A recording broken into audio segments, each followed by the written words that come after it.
Hey, top of the morning, everybody. It is good to have you here. Coming up on The Sweat, our week-long national nightmare is finally over. Aaron Judge decides to swing the bat, and he hits a historic home run. So we're going to talk to Julian Edlow about that. Julian's over here hanging out in studio. Very excited to be here, aren't you, Jules? Very excited. Also, hey, what's Tua's status for tonight with the Dolphins, the undefeated Dolphins visiting? trying to drink some coffee over here, and you're putting me on camera. All right, the undefeated Dolphins visiting Cincinnati. We'll talk best bets and DFS plays. Plus, Stephon Diggs.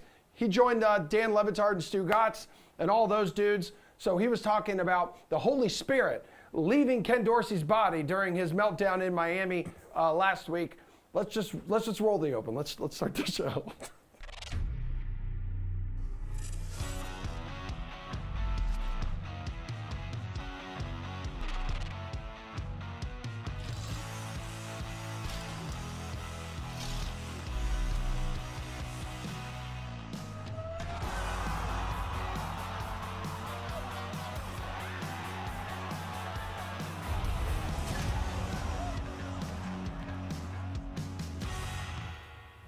Hey, man, good to have you here, Jules. Good to have all of you here for a Thirsty Thursday edition of The Sweat, presented by DraftKings. I am Emerson Lotze, so you're a DK contributor. You're also the host of the Unreasonable Odds podcast. Correct. Good morning. How are you today? Good morning. I'm good. I just had some coffee, as you all saw, yep. And Billy put the camera in my face just like this, as he's doing now.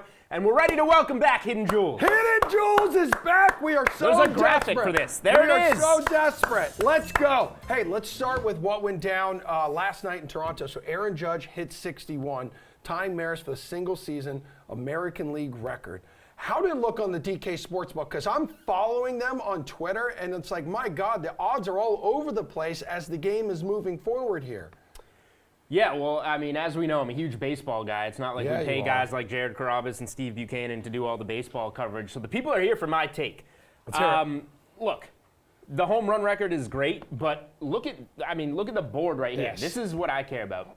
DraftKings is doing a great job of highlighting not only when we can bet this, because the most bet player prop for a week straight has been Judge to homer in terms of MLB player props, but betting it within the game and at bat. Like, you see the pregame, what he is to hit it, and then you can bet it every single at bat. You can also bet him to be walked after that game where he was walked 4 times. Yeah, man. DraftKings Sportsbook did the right thing, gave out a refund to bettors who bet the home run prop on that game where Judge walked 4 times. You see right there, somebody bet $500 on Judge's 4th at bat to go deep. $7,500 profit on that play, $8,000 payout. And just on last night's Yankees-Blue Jays game, if you want handle of the game, 25% of the handle on the game was just on Judge props. Not even on Yankees money line, Blue Jays money line, run line, whatever, the total. So it's getting a lot of looks on DK Sportsbook, and it will continue to get a lot of looks as we offer all the same stuff for 62. I mean, Judge hitting 61 means virtually nothing. Like, is it time to bring back steroids in baseball? Sure, why not? We all grew up with the Mark McGwire, Sammy Sosa. Give it to me. That's how I fell in love with baseball. Giant necks, exploding corked bats. Ginormous biceps. Steroids made baseball better. Steroids made baseball better. It was exciting. Yes, it certainly was. I honestly think you should bring back steroids. I think steroids should be allowed in every sport. We can create your own segment, and you can talk about that. That would be great. But I'm right talking about mine. even the NFL here, because steroids are a hidden jewel. Definitely. Week 4 starts tonight. Undefeated Dolphins visiting Cincinnati. It looks like Tua is going to play here. Yep. So do you have any strong plays on the DK Sportsbook for this game tonight? Love this spot for the Bengals. Hate this spot for Miami. Miami's a little banged up, right? There's only one team that's 3-0 straight up and against the spread in the NFL, and that is the Miami Dolphins. So, of course, they find themselves underdogs on Thursday Night Football against a 1-2 straight up and ATS team in the Bengals. Lost their first 2 games, is roughly a touchdown favorite, and then they need the Jets of all teams to get back on track with a win. But short week, you kind of, sometimes you need to see one go through the hoop. Playing the Jets is seeing one go through the hoop for your offense if you're Joe Burrow. And now you get to play at home against the Dolphins. Dolphins don't generate a pass rush. Only 5 teams in the NFL have fewer sacks than the Dolphins. That's how Joe Burrow thrives, like that non-existent Jets pass rush. So I think Burrow and the offense is going to be in a good place. Miami's on the short week.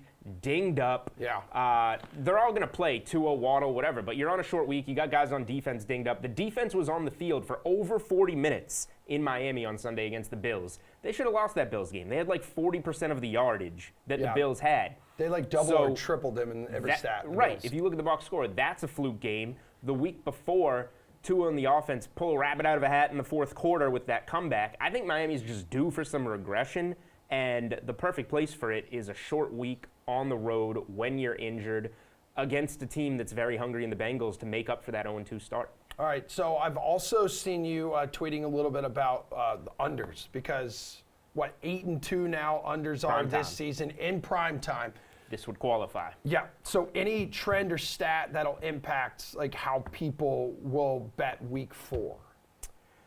I think it's looking big picture here. Yeah, I think it's going to bounce back eventually. Obviously, now we have a weird weather weekend to discuss with everything happening on the East Coast, so that'll affect things, and we can talk about that a little bit. But total-wise, I think things are going to bounce back. We're going to start to see some overs. It always kind of just, comes back to the mean. So a lot of unders to start the year. We'll maybe find out why. You can argue why. But, yeah, I think that it's going to bounce back, and I wouldn't bet the under tonight because primetime unders are 8-2. You need the teams to match up as well. All right, so let's talk about that because Hurricane Ian has just been destroying Florida down there. I think Tampa was spared for the most part. I don't know when they're going to make that decision. They did say yesterday if they're going to move that Sunday Night Football game between the Chiefs and the Bucs, they're going to move it to Minneapolis.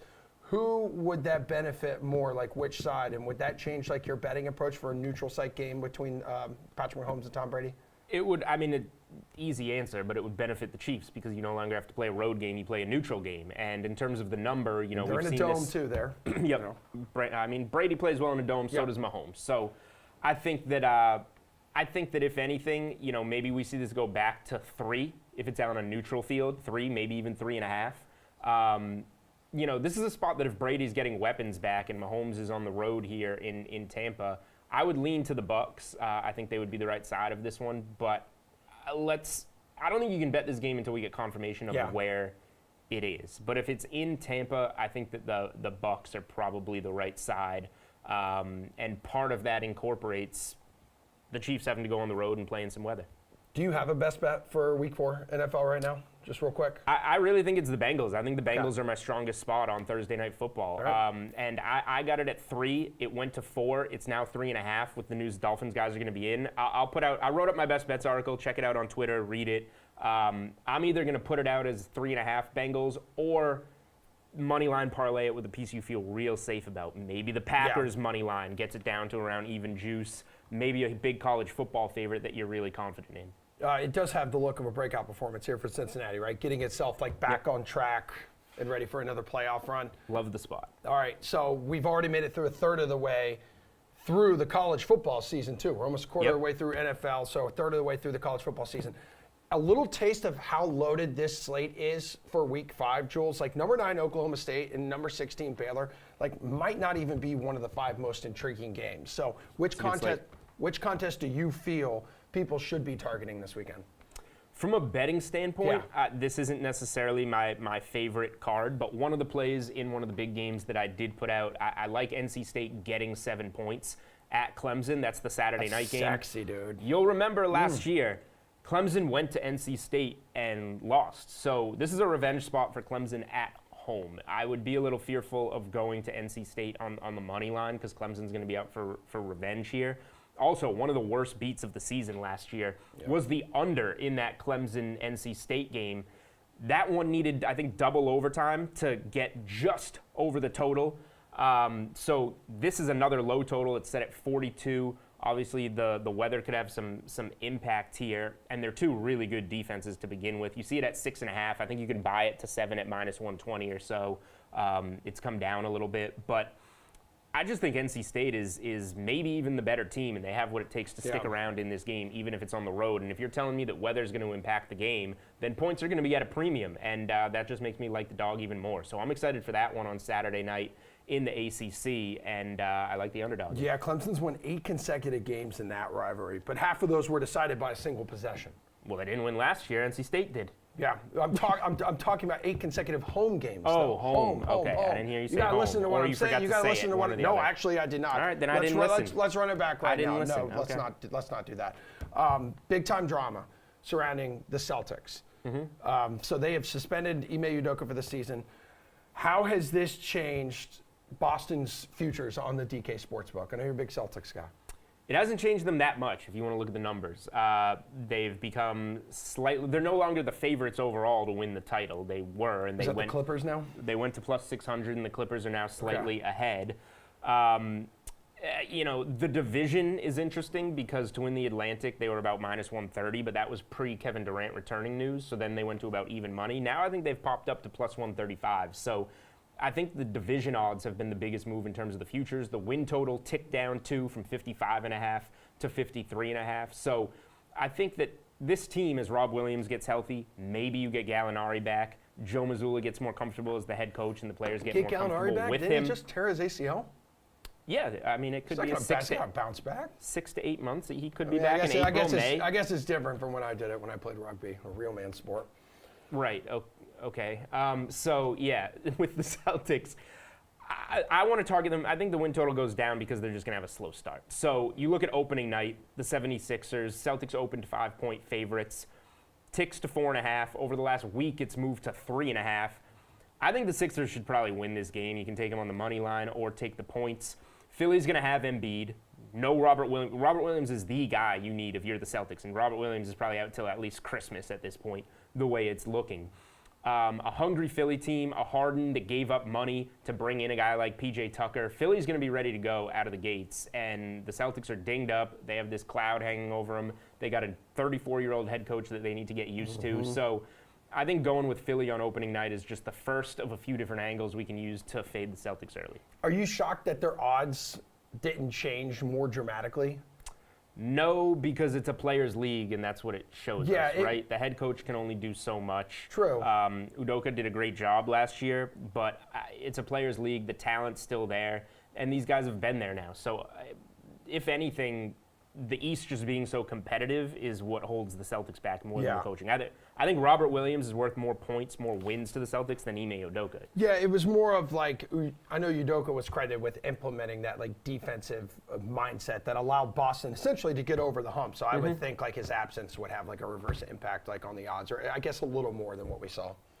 Yeah, I mean, I think the culture will stay. I think they built the culture last year. Okay. And I think Mazzulla is a guy that can support that culture. So I expect them to be a pretty similar team, but get off to a slow start. Mazzulla, a guy who drives a minivan to work, you know? He does drive a minivan to work. He's a Rhode Island guy.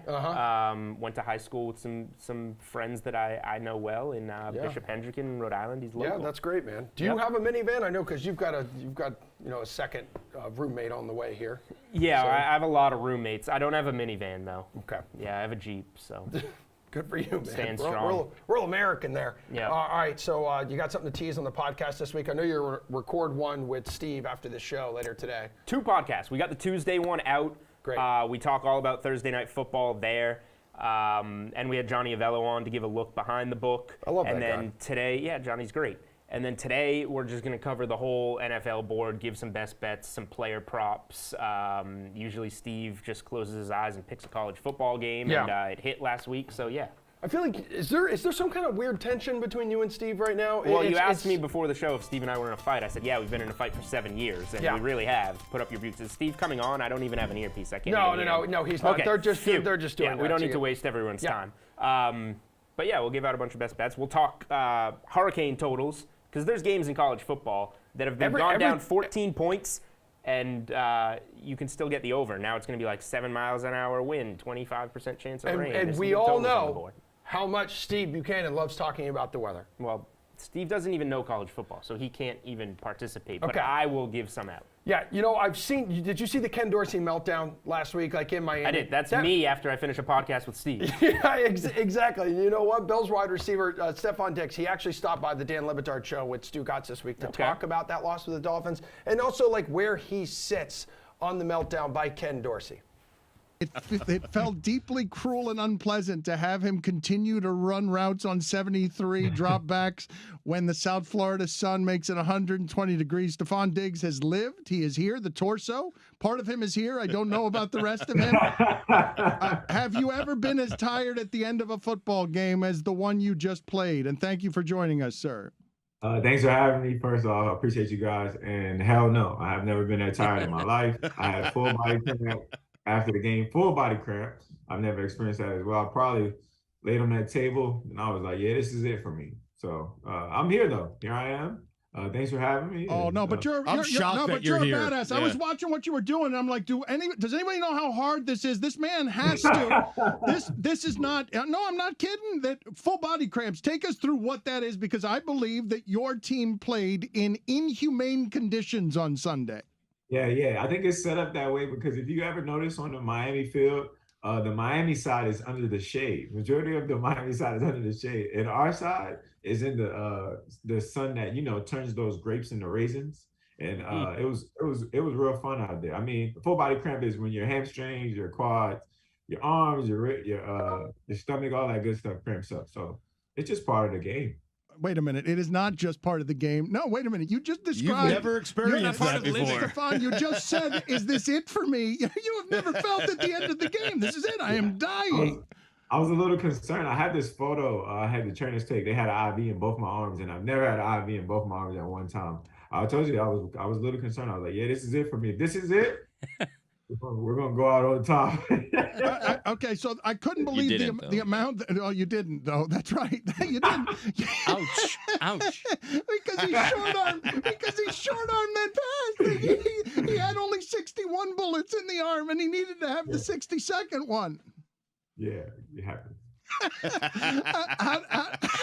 What was the locker room like? Can you explain to us? It's got to be bodies all over the place. It's got to smell worse than anything you've ever smelled. Yeah, it was definitely, guys, everybody was tired, but it was like guys went down, and then we had some guys step up. It was just like this. Guys were really fighting out there. You had an appreciation, and it was no moral victories in there. We wanted to come out with a win, but we did come out where what we have is a real team, a fighting team, and a team that's we ain't gonna lay down. At least we're gonna give you everything we got. So it's just some minor miscues and some detailed stuff.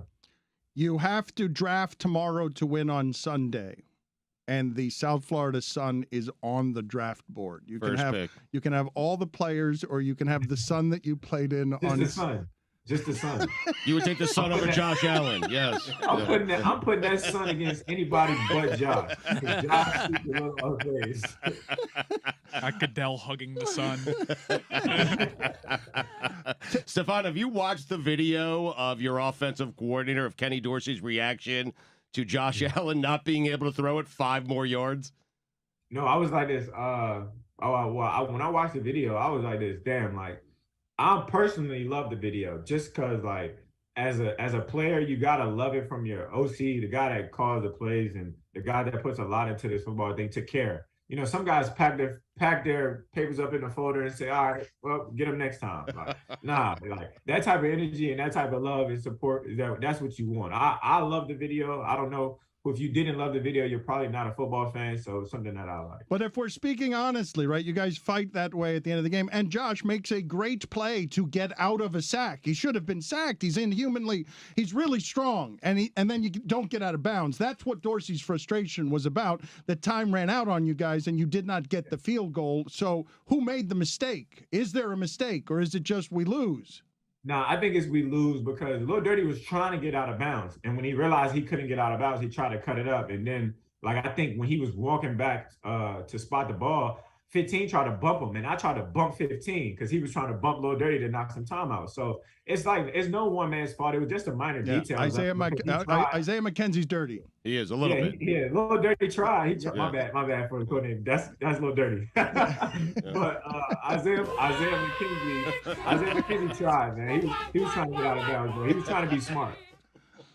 I got to add context to my names too. Y'all don't really know the names. But put us in the locker room. Who gets the worst beating? Do you feel worse than anybody, or does everyone have full body cramps? No, everybody felt bad. I don't know not one person who said they didn't feel something out there. So it was just we fought long, we fought hard. We just didn't come out with a dub. I don't think anybody, nobody feels like we have a bad team in no regard. We have a good football team. It was just like some things didn't go our way. We just got to be tightened up on the details. All right, don't forget, you can find the full interview with Stefon Diggs over on the Levitard and Friends YouTube page, along with all your favorite Meadowlark Media shows, or go ahead and download the show wherever you get your podcast. Let's go ahead and transition over to baseball. Perfect segue there. Time to cover the bases with Garion Thorne and Nick Fryer. Ugh. All right, so Garion, first off, congratulations after your rant here in the sweat yesterday about Judge not swinging the bat. He finally swings the bat. He hits number 61. So I need to know, how much credit are you taking with last night's milestone actually happening, finally? Probably all the credit. Yeah. I think that's right. Dude. I mean, he just needed someone to kind of, everyone's praising him.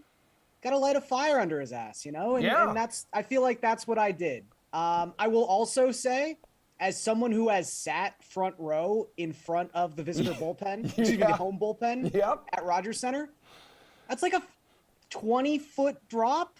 Yeah. Like, it's scary. I don't like sitting front row at baseball games. I'll say that right away. Yeah. I feel like I'm missing that ball too. Full disclosure. Yeah, I know. People are like, man, if I'm this guy, like, I'm going to drop down. I'm going to jump down to the bullpen. I'm like, man, that looks like a long fall. Like, your legs would definitely be broken, but you could pay to fix them with the millions of dollars that you have with that ball. I mean, Fryer. He's also Canada. He's Canadian, so he doesn't have to pay to fix his legs at all. That's true. Free healthcare. Good for you guys. Fryer, what are your thoughts on that dude who dropped the home run ball that was potentially worth like millions of dollars here, man? Man, I think that stuff's easier said than Two. done. I mean, I think Garion put it pretty well. I think the big thing that's getting missed here, though, is like, yes, Garion deserves all the credit. Loved that rant the other day. Someone needs to go and Photoshop his head over Aaron Judge's mom, because I think Garion was there for him more than Aaron Judge's mom was in the end. Yeah. Tough love. Slate's got Mayer said around 250 grand, I guess, is what that ball was estimated to be worth. But if you're fortunate enough to be the one to catch Judge's next tater, now this is what I read on the internet. You can become an instant millionaire. Memorabilia dealers have priced his prospective 60-second homer at anywhere from 500 grand to $5 million bucks. Garion, would you keep it, sell it, or give it back? Oh, you have to keep it.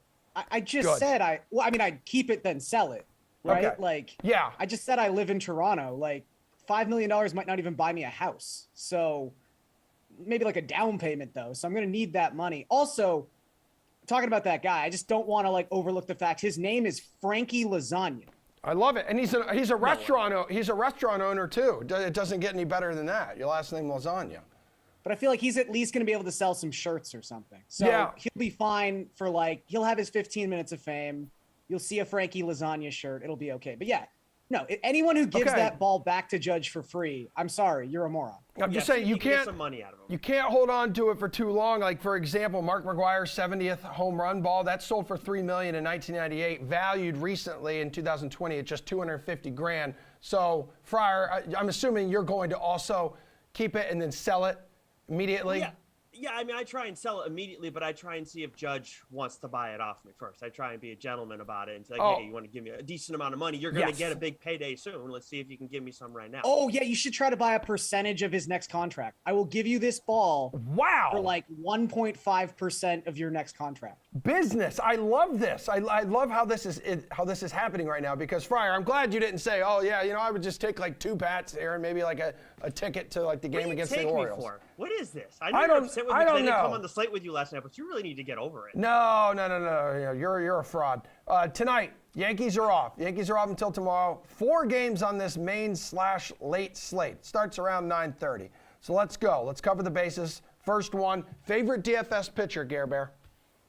Yeah, I think there's 2 pretty obvious options, and we're probably going to talk about both of them here. I lean slightly towards Rodon over Ohtani, just because I think in general more people are going to go with Ohtani. I think Rodon, between leaving that game with an injury 2 starts ago, leaving his last start after just 4 1/3, he's probably rubbed a couple of people the wrong way. I'm thinking maybe the public faith in Carlos Rodon right now is not as high as it is as Shohei Ohtani. So I think you'll get a little bit of an ownership drop with Rodon. And honestly, he offers the exact same amount of upside, maybe even more than Ohtani. His strikeout rate in the month of September is 44.4%. You'd like to see him work deeper into games, but again, even that start where he left after 4 1/3, he'd already struck out 7 Diamondbacks. So the upside is pretty clear here. I just think that he's got 30 DraftKings point upside every single time he takes the mound. And also, when pitching at home this season, he's got a 2.08 ERA and a 2.14 FIP. I mean, there's a case to be made that Carlos Rodon in San Francisco is the best pitcher in baseball. So I think in a great matchup, I'm going to take another chance with Rodon and say he's the top option tonight. All right, what are you going to do, Fryer?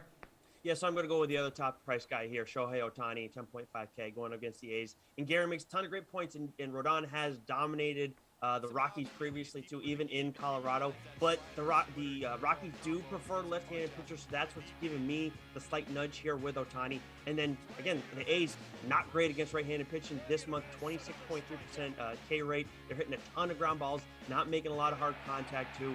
Just a 149 ISO to show with that. Ohtani, he hasn't been as good as he was like in July and June, but he's still been dealing throughout the month. Even though he walked 6 hitters last time out, even with those 6 walks, he still was just over 19 DK fantasy points. That's the low he's got for this month. He's been 22 plus outside of that, 2.16 FIP over the course of this month. So I love him in this spot. All right, sweet dude. Second base. Let's go favorite hitter. Fryer, who are you looking at? Yeah, I'm going to stay in this game. And I think, with how small the slate is, you have to go and pay up for one of the bigger bats. And the guy that I'm leaning towards is Mike Trout at 6K, the highest priced bat of the night. He's facing Cole Irvin, who we've seen a couple times, does have a double against, but can't really read into those BVP numbers too much because it's just such a small sample size. But he has been dismantling left-handed pitching in this month, despite having, I had to double take on some of these numbers. He's got a 176 BABIP against left-handed pitching this month, but he has a 304 average. And then he's got an 8.3% strikeout rate. So I don't know how all that's possible, but those are the numbers. Those are the facts. He's got a 609 ISO during that span, a 61.9% fly ball rate, ton of hard contact too. And Cole Irvin, the guy who does not strike out right-handed hitters, doesn't strike out people many in general, but giving up a lot of line drives, a lot of fly balls, and a lot of hard contact too. Big night for Trout to have a ceiling game. Okay, Gary, do you agree? I mean, with such a short slate, you got to pay up in some of these spots. Yeah, and I'll pay up for another one of the premium outfielders tonight in Mookie Betts, who, much like Mike Trout, has just been absolutely incredible against left-handed pitching this season. He's hitting .315 with a 180 WRC plus against southpaws. And the southpaw in question tonight is Sean Manaya, who started this season really well, but since mid-May has been just kind of underwhelming. I mean, I don't want to say bad. He's still got some strikeout upside. He misses bats, but Manaya's last 5 appearances, he's got a 9.50 ERA. Opponents are slugging .683 off of Manaya, and they have a .452 WOBA. So basically, every hitter in baseball has just been Mookie Betts anyway when they face Sean Manaya. So I feel like the real Mookie Betts will probably have some level of success against him tonight. All right, third base, gentlemen. Give me a value play here in DFS. Garion. Going to go with Josh Young. He's just $2,300. I'm kind of surprised his price point hasn't rocketed up the last couple weeks. Usually I give the algorithm like 7-8 days before they realize a rookie's really, really good and they got to bump that price point up. But he's stayed consistently cheap, despite the fact he's crushed left-handed pitching so far. He's hitting .333 with an isolated power above 400 against lefties so far this season. He's probably going to be hitting cleanup tonight against Marco Gonzalez.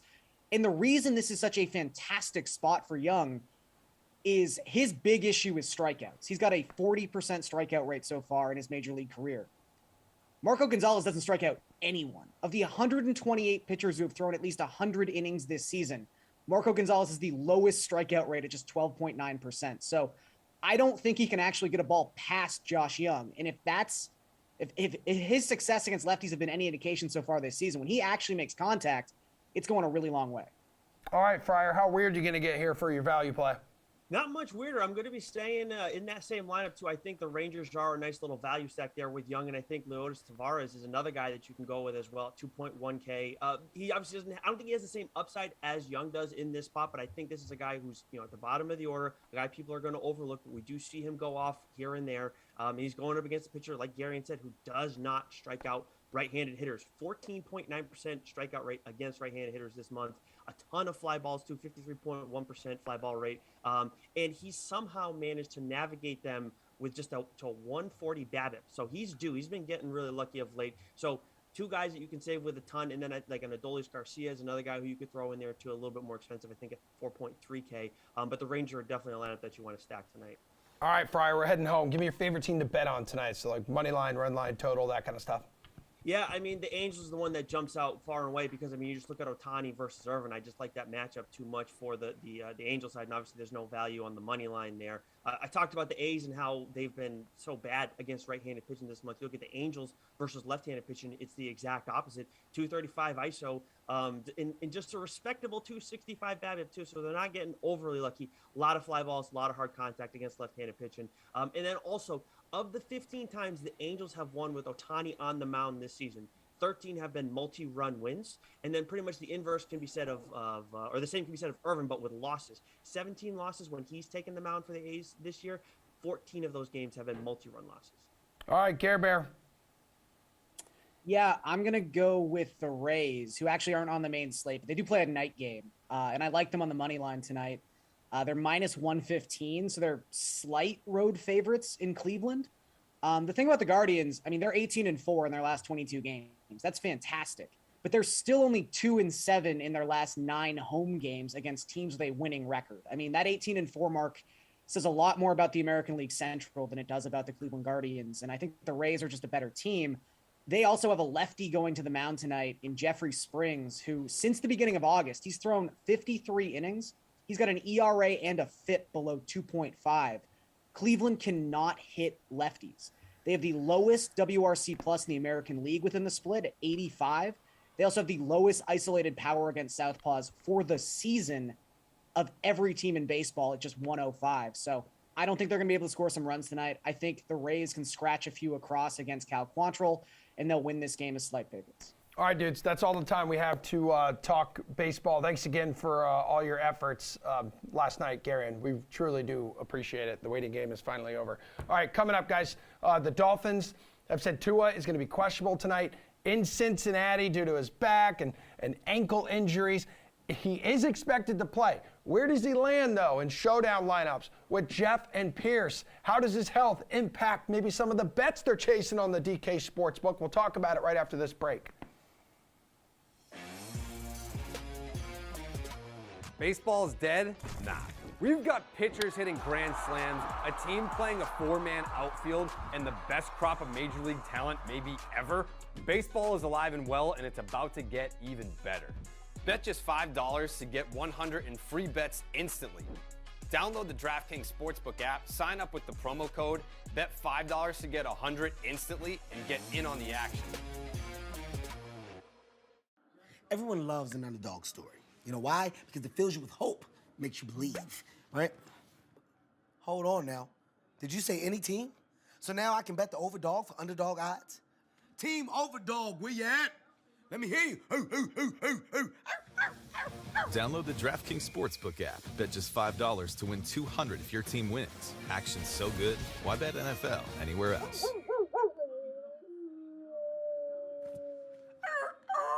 You know, betting without a game plan is a little like skating a giant ramp without helmet and pads. I wouldn't risk it. And I wouldn't bet without a game plan. DraftKings Sportsbook provides you with tools to set a realistic budget and time limits, so you're ready to bet responsibly. Download the DraftKings Sportsbook and casino apps to learn more about how you can practice safe bets.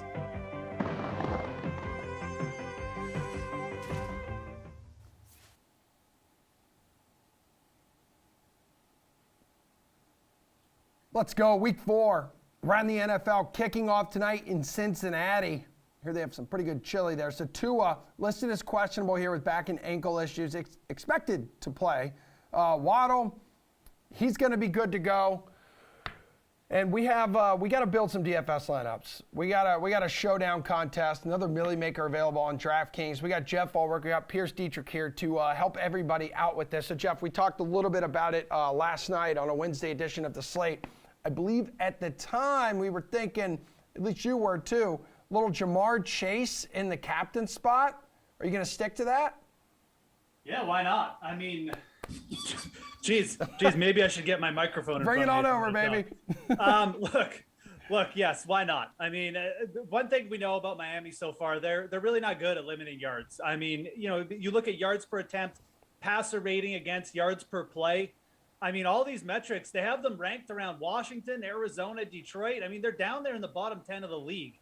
And Jamar Chase is what he is. I mean, he shares targets with T. Higgins. People love to throw out the fact that T. Higgins, and Jamar Chase, they're pretty equal in terms of like fantasy production, but it's really not equal when it comes to DFS because there's only one player on the Bengals who's going to get you 40 points, and it's Jamar Chase. Oh, maybe Joe Mixon if he gets like 3 touchdowns, but it's mainly Jamar Chase. And I think against this Miami defense, which again, all the metrics allowing big plays, not good against the wide receiver position, I'd be kind of surprised if Jamar Chase didn't go off tonight. I also think like for DFS, for showdown purposes, we've got so many options under Chase and so few value options. I think that the price is going to depress his ownership a little bit, which we like, because I really do think that upside wise, he is it. And yeah, I know Tyreek Hill is there, and certainly Tyreek could go off and waddle, but I think Jamar Chase is where you go matching up against the Miami defense. All right, Pierce, Jeff's going straight to the top of the board against Miami's 31st ranked pass defense. Chase should deliver in a big way to pay off for that salary, though. Yeah, well, I first want to go straight to Cincinnati chili. It's a big no. Really? I am from Southern Ohio. It's terrible. Spaghetti and chili Skyline Gold Star. Get out of here. It's gross. It's poison. Don't eat that stuff. But if you're going to eat something, eat the chalk. Go with Jamar Chase. Solid pick from Jeff. Great matchup. 29th in pass DVOA for Miami. Almost 900 passing yards allowed so far this season. 6 touchdown passes. They're getting torched every single week. They've got injuries in the secondary. We've got a questionable Xavier Howard at corner who hasn't even played well this season. Brandon Jones at safety also not playing well. You look at yards after the catch, missed tackles, air yards. Miami is near the bottom of the league. I mean, it just screams big play. And as Julian mentioned earlier in the segment, that the Dolphins don't get much pressure on the quarterback, so Burrow should have time to take some of the deep shots, which he hasn't done so far this season. I expect them to start doing that now, leaning on the pass more. We did see them pass a little bit more last week. Have you been to Steak and Shake? Yeah, Steak and Shake's all right. It's fine. Yeah, I mean, 24 hours. I like the small little fries. Yeah, okay. That's the only time I've had Cincinnati chili, Steak and Shake, like in college there in Orlando. Not Cincinnati? Yeah, they do. They have the chili on the noodles there. Yes, they do, and they call it Cincinnati chili. Okay, well, yeah, it's terrible. Well, I'm just saying, okay, I mean, it's not that bad, 2 a.m., whatever. Whataburger, Steak and Shake, it's all good. Emerson thinks a Big Mac is like a burger place. So. All right, reel it back in. You said there's not, Ulrich, you said there's not a whole lot of value plays here to choose from, but I'm asking you to choose one right now. Who would be your top value play then tonight? Okay, so again, like just for, I mean, there's some value on the slate, I think, but there's not like what you call cheap value. Like there's not a ton of. There's not like a $200 tight end. There's really just it's bleak, even for Pierce and I. It's a bleak situation. I'm gonna, you know what? There's 2 spots I want to throw out. I'll do it quickly. I think that down the middle, looking at Chase Edmonds and Mike Gesicki on the Dolphins, I don't think many people are going to play them. They're not really great value. Like Chase Edmonds is more expensive than Mostert, even though Mostert's getting the usage. But Chase Edmonds is still the passing down back, and we just saw Breece Hall get 12 targets for a reason. The Bengals just don't cover the middle of the field well. They haven't for the last season or two. I think Edmonds could definitely come alive here. We're projecting Jamar Chase as our captain. Chase Edmonds just means more usage in the passing game if Miami's going to be behind. I also would not overlook the Bengals defense. They came to life last week. I know it was against the Jets, but this is Miami off a short week. You've got Tua banged up, 3,200. They had some turnovers. They got the pressure last week. I think the Bengals DST is actually pretty good value at 3,200. All right, Pierce, what do you think here? Who's your value play? Good luck. River Craycraft. I know people are going to say I'm cray, but it's not the worst play ever. River Craycraft, 2 touchdowns in 2 catches so far this season. I'll take a touchdown from Craycraft if he can get onto the field. And he's been getting onto the field, and he's getting work in the red zone. When the Dolphins get to the red zone, Tyreek Hill, Waddle, they're going to get all the attention. Craycraft is going to have probably the worst defender possible. And guess what? Tua's throwing him the ball in the red zone. So if you can get away with the touchdown, it can work. And look, there's more reason to play him. You look at Ced Wilson is questionable, may not be on the field, especially on a short week. That could bump up Craycraft. They're also, Mike McDaniel's not using Gesicki at all. So we're going to see 4 wide receiver sets. The offensive line, in terms of run blocking, ranks 30th. So the run game's not working. They're going to pass more. You're going to see more 4 wide receiver sets. He's going to have the opportunity to be on the field. He is the punt value. He's found the end zone 2 times already. Yeah. Looking for bargain, cheap plays. Craycraft's the way to go. Chris has Craycraft projected for 17 touchdowns. A touchdown a game here. Yes, he will. But look who he played for in 2020. Mike McDaniel. Didn't play in 2021. Now he has resurfaced again with McDaniel. My guy, dude. Yeah, so week 2. 1 catch, 2 yards, touchdown. Last week against Buffalo, 1 catch, 11 yards, and a touchdown. Hey, we asked for value.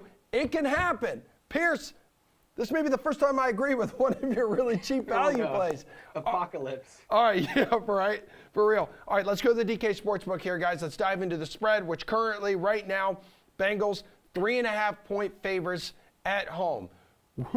Which team are you backing here in the spread department, Pierce? I'll take the Bengals. It's strange the 3-0 team is the 3.5-point dog, but they could very easily be a 1-2 team. They probably should be a 1-2 team. And the 1-2 team in the Bengals probably should be a 3-0 team. It's hard to get a good read on these teams because the Bengals have played some pretty weak opponents and the Dolphins have played some pretty tough opponents. And we do know that the Bengals, this is a phenomenon from last year, they tend to play down to their opponents but also get up for big teams. I'm going to lean with just the team that's healthier, has more talent. That's the Bengals. They're playing at home on the short week. And I think really just the health is going to be the biggest issue on a short week. The Bengals, playing talent, they should be able to get this done and cover. I mean, Jeff, we talked about it yesterday. Miami, not only 3-0 straight up, but 3-0 ATS, and that ATS plus minus of plus 7.7. That's pretty good. Yeah, absolutely. And this line is adjusting. I mean, it was at 3 early in the week. It went up to 4 with the Tua news. But now that Tua is confirmed to play, Waddle's in, the line's plummeting. I mean, you're getting basically almost even money to take the Bengals at minus 3.5. You're probably going to see this line move to 3 at this point. I love it. I love the Bengals. Let's take it at 3.5. I don't even care. It's a short week for Miami. They just played Buffalo. Tua just got banged up. The receivers are banged up. Their entire team just came out of a slugfest, having to guard against Josh Allen the entire game on defense. Now they got to go on the road to the Bengals, who just had a softie against the Jets. Joey B, no social media, focused. Yeah, I think the Bengals win this. I think the Bengals might win this big. I really do. I think this is just a very classic letdown spot for the Miami Dolphins. It's not that big a deal.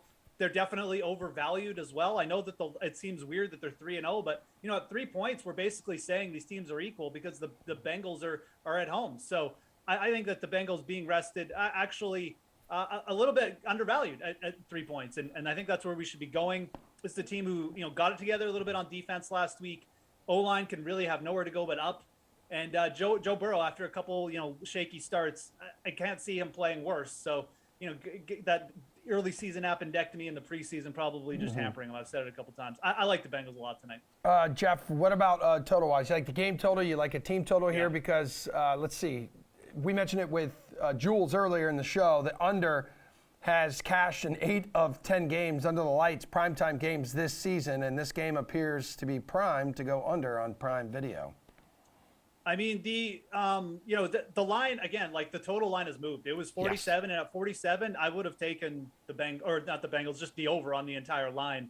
I think that with where we are right now, I'm not going to touch the total at 48.5. I think that's pretty much accurate. I think that you've got, a Miami squad who, even if they do get down early in this game, they'll probably put together some scoring drives. We know that one play to Tyreek Hill is always there just to open a game up. I would look at the Bengals over on their team prop here. And of course, now that I've forgotten to bring it up, I don't have it in front of me. But whatever it is, the last time I checked, it's something that I'd be interested in. I think that with the Miami Dolphins defense, just the way it's been acting and giving up big plays, like they're due to give up 28, 30 points. So as my odds get updated again. But Bengals team total over is somewhere I'd go. The total right now, I don't think I'd touch it. I think it's pretty much locked in at where it should be, around 48.5, 49. If it moved back down to 47.5, I'd probably lean over. Okay, so Pierce, I'm looking at these two offenses. They both underperformed to expectations so far. So Miami put up 44 points in week 2, but that was bookended by efforts of 20 and 21 points. And yet Cincinnati couldn't pass protect in weeks 1 and 2, and that was 17 and 20 points. Yeah, there's definitely potential with these offenses. Now, you got to weigh the matchups and the circumstances and the scenarios to why a team performs or doesn't perform.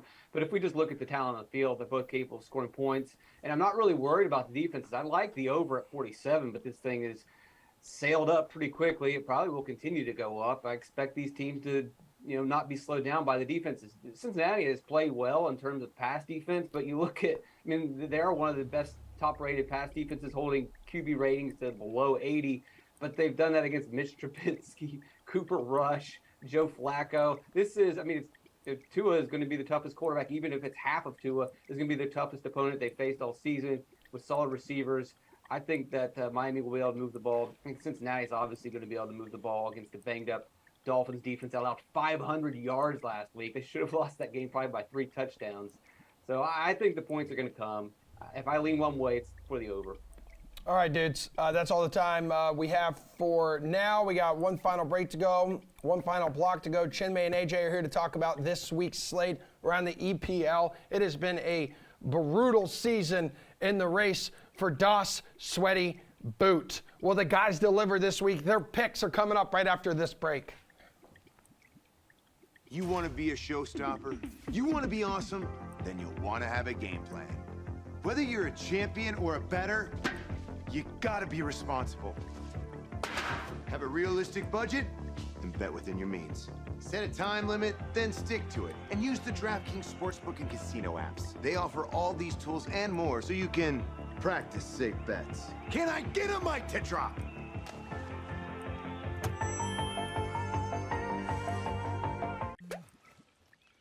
Hold up. DraftKings, you're telling me that you're boosting same-game parlays? Well, that's big time. Actually, big is big enough. We're going to need a new word. Jumbo-munganous. No, monstremendous. Gargantuloso. See? The pink duck gets it. DraftKings stepped up same-game parlays. Boost your winnings up to 100% for our biggest payouts ever. Action's so good, why bet NFL anywhere else? What'd you say, Carl? Baseball's dead? Nah. We've got pitchers hitting grand slams, a team playing a 4-man outfield, and the best crop of major league talent maybe ever. Baseball is alive and well, and it's about to get even better. Bet just $5 to get 100 in free bets instantly. Download the DraftKings Sportsbook app, sign up with the promo code, bet $5 to get 100 instantly, and get in on the action. All right, it's time to crank up the soccer content here on The Sweat. We got AJ Scholes, we got Chinmay Vaidya here to hang out, deliver some EPL picks because the Premier League is back following the international break. We got some best bets to dish out ahead of match day 9 here. So here we go. We got a great one. First game, phenomenal. North London rivals Arsenal and Tottenham. They get the slate started on Saturday. Chinmay, this is your Arsenal squad. Favored here, my dude, at even money. What is the play? Yeah, this is the game for Arsenal to measure up against the top clubs in the Premier League, and this is what they've been building towards for the past few seasons now. Mikel Arteta looks like he's got his squad in place, and I think if you're looking to hedge at some point, both teams to score is minus 165. That's probably highly likely in this situation, given how both striking options have played, or both attacks have been playing. Arsenal draw no bet is minus 185 if you're looking to hedge against the draw. But for me, it's my Gunner squad, so there's no way I'm not taking Arsenal money line here. That's what I'm going with for this game. Come on, you Gunners. All right, AJ, according to people who know a lot more about this than I do, this is probably the most evenly matched that these sides have been in years. Yeah, I think you could make an argument to go Tottenham money line. You get a lot more value, easily matched up. Teams like you said.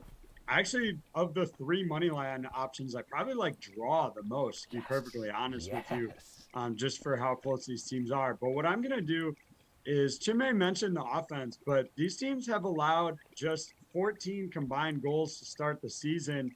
So I'm actually going to look at the total in this one, and you can go under 2.5 goals on the DK Sportsbook and get plus 120 value, which is pretty good here. If you want to add some more value to that, and you want to back Chinmay's Gunners, you can do the parlay option. Go Arsenal to win and under 2.5 goals at plus 425.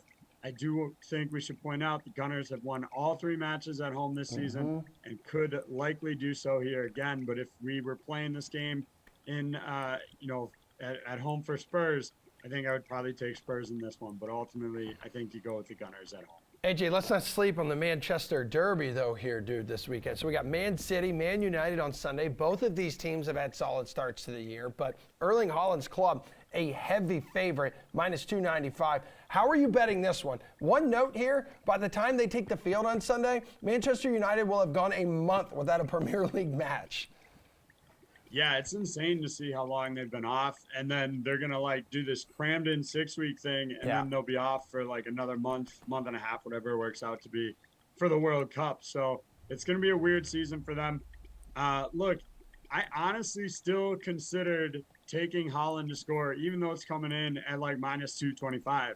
That's a ton of juice to give up, but this guy just hasn't stopped scoring yet. And I really don't hate the idea of taking him to get 2 goals, which comes in at plus 200. So I do think there are some value options there, but ultimately for me, I'm going to turn to the City team goal. So not the overall total, just the Manchester City team goals, and go over 2.5. Comes in at about even money, plus 105 here. It's so hard to figure out who's going to score on this team other than Haaland. They're a fast-scoring team, and so I think they could get out to an early lead. They've only missed that mark twice in 7 Premier League contests, and both of those were on the road. So they're at home. They're feeling comfortable. They've got goals coming. I think they can easily score 3 on their own. Chimay, what's the betting strategy here that could bear some fruit?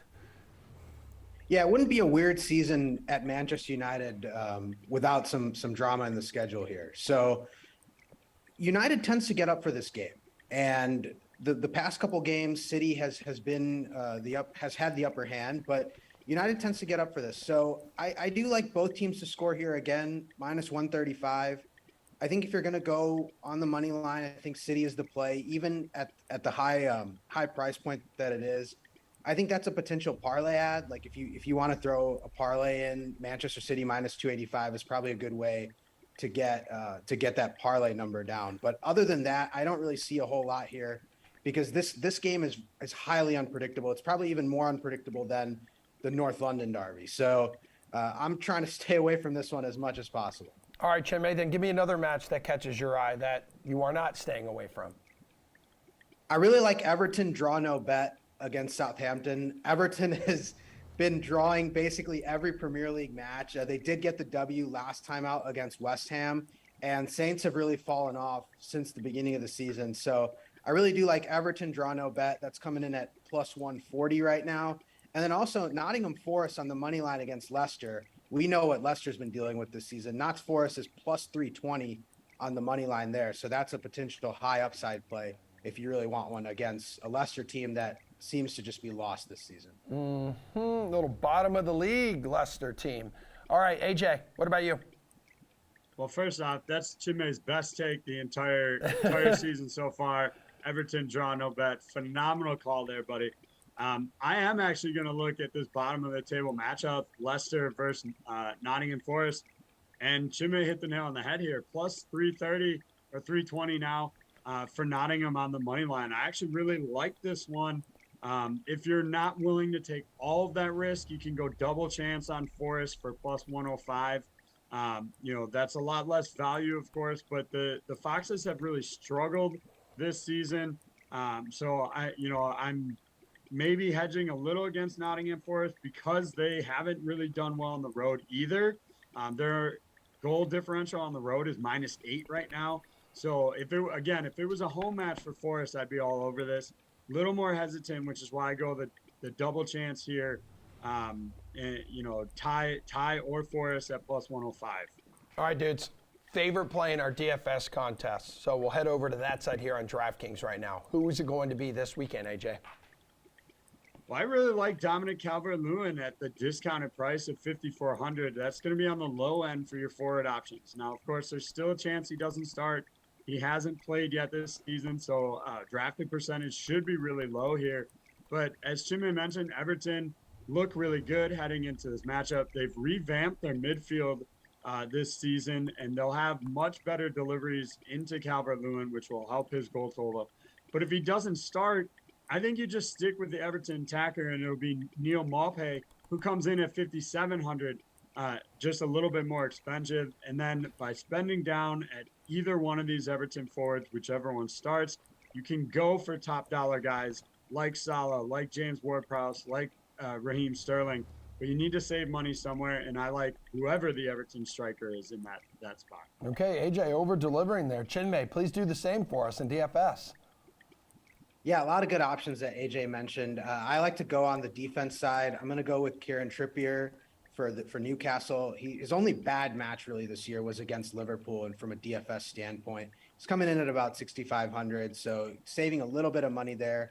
And he tends to get into attack. He takes a lot of free kicks for Newcastle as well, so you get some value there. And he's averaging 14.4 fantasy points per game. So he's getting up there. He's getting in attack. Newcastle has been more dynamic this season than in seasons past. And Trippier is kind of that nice combo wingback who will get up in attack, and he also takes set pieces. So you're getting a little bit of additional value there from a defender. So I like Trippier as a DFS play.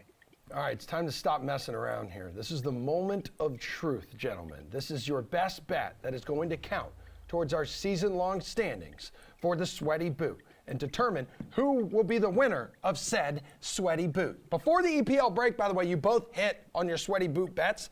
AJ, that means you're still in the lead. 2 correct picks this season. Let's see if Chinmay can even the score. What's your best bet this week, Chinmay? Yeah, I like that we both got on the board before the international break. Thank That's God. something that you can always take into the break and build some confidence. I like Brentford on the money line going up to Bournemouth. It's plus 120 right now. You're getting a little bit of value there because Brentford is the road team, but I don't think Bournemouth has stacked up well this season in the Premier League. And I think Brentford is kind of mad after what Arsenal did to them before the break. So Yep. I'm going to go with Brentford on the money line, plus 120 right now as my Sweaty Boot pick for this week. Yeah, AJ, I think I remember sleeping in like a couple weekends ago and then waking up and my Twitter's blowing up between you two dudes being like, the Sweaty Boot bet's delivered. So let's go. Do it again. Yeah, I'm going to go for the West Ham Wolverhampton matchup here. Both teams to score a big no in that one at minus 110 here. These are the two most inept offenses in the league right now. They have a combined 6 goals between them in Premier League play. I just don't see either of them scoring. If you're looking for like a little bit of sprinkle long shot option, the 0-0 exact score on this game comes in at about plus 1,000.